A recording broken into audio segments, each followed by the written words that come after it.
මම අද දූලා පුතාලා ගොඩක් ආදරයෙන් පිළිගන්නවා. අද සුබ දවසක්.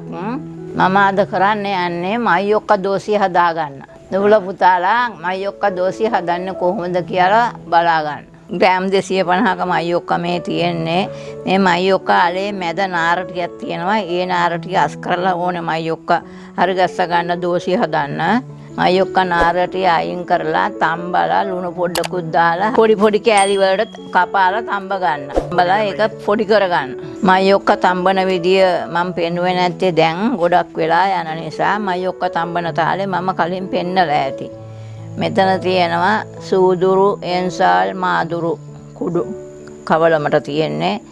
පොල් මේස හැඳි 3යි සීනි ග්‍රෑම් 500යි. මයියොක්ක දෝසි කපන්න ලෑල්ලක දාන්න ඕනේ. ඒ ලෑල්ලට පොල් තෙල් පොඩ්ඩක් හරි බටර් පොඩ්ඩක් හරි තවරන්න ලෑල්ලේ. අපි එහෙනම් සාදා ගන්න ආකාරය බලමු. දැන් මයියොක්ක දෝසි හදන්න සූදානම් වෙන්නේ. හට්ටියට සීනි ටික දාගත්තා.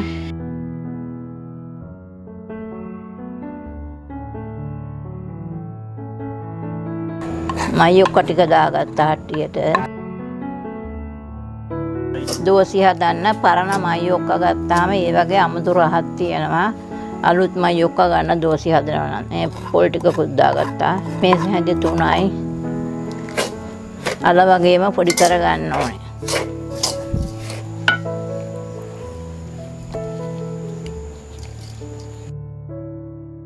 සූදුරු මාදුරු එන්සාල් සියල්ලම දාගත්තා.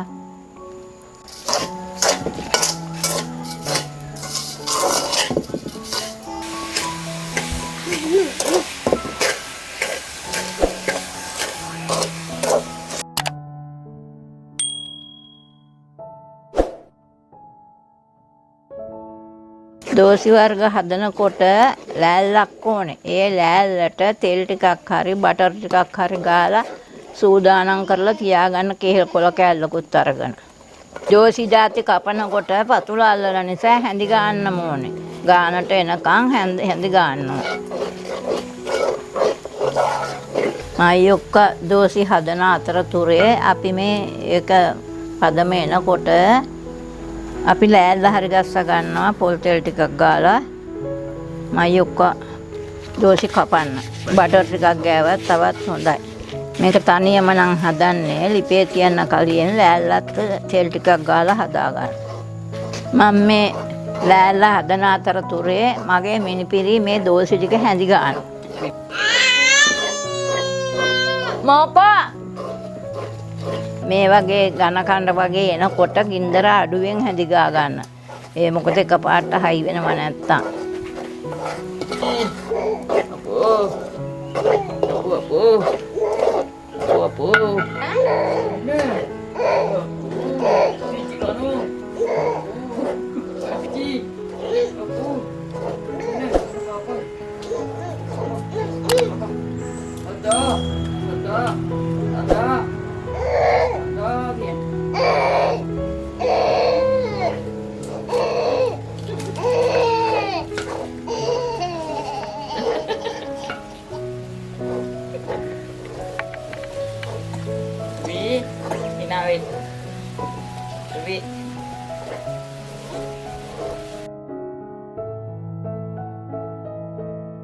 කපන්න ගත්ත මයියොක්ක දෝසිය දැන් ගානට හැදීලා එන්නේ. මේ හට්ටිය තරවිච්ච වටේ සුදු වෙනවා. එතකොට තමයි ගානට එනමයි කියලා කියන්නේ. දැන් අපි දාගන්න සූදානම් වෙන්නේ ලෑල්ලට. එපේ තියලා විනාඩි 15ක් විතර වෙනවා.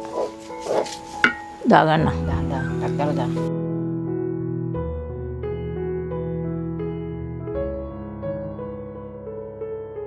ලෑල්ලට දෝසි දානකොට ඉක්මනට ඒක තුනී කරගන්න ඕනේ. හට්ටියත් ඒ විදිහටම සුද්ධ කරගන්න ඕනේ. එමකො නැත්තම් අහක යනවනේ.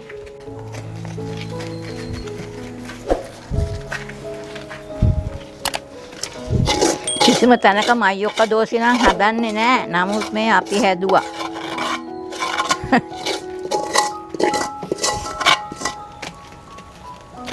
මේ වැඩේ තනියම කරනවා නම් හූර ඉන්න එපා. මේ ලෑල්ලට දාපු ටික ටික සේරම තුනී කරගෙන ඉන්න. ඉතුරු වෙන ඒවා පස්සේ හූරලා ගන්න පුළුවන්. කට්ටිය හූර හිටියොත් එහෙම මේ දාපු ටික හයි වෙනවා.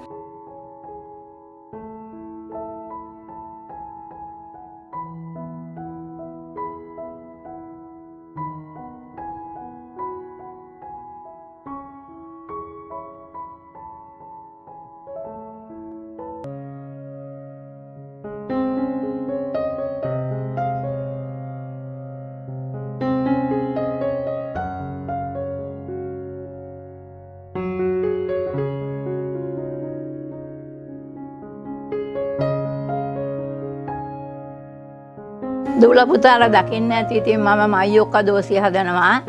මයියොක්ක දෝසිය හදලා ඔයගොල්ලෝ කාලා බලන්න. මේ මයියොක්ක දෝසි හදන එක හොඳයි. අල දෝසිය හදන්න ගියාම අල ගණන් දැන්. අල දෝසිය හදන විදියටම තමයි මයියොක්ක දෝසිත් හදන්නේ.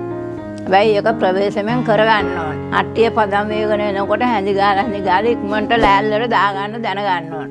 මයියොක්ක දෝසි ගොඩක් රසයි. ඕලොත් මයියොක්ක දෝසි මේ විදියට හදලා කාලා බලලා එහි ඇති ගුණ දොස් මාහට කියන්න. දූල පුතාලා මේ වගේ තවත් රසබර කෑම වේලකින් හමු වෙනතුරු දූල පුතාලට බුදු සරණයි දෙවි පිහිට.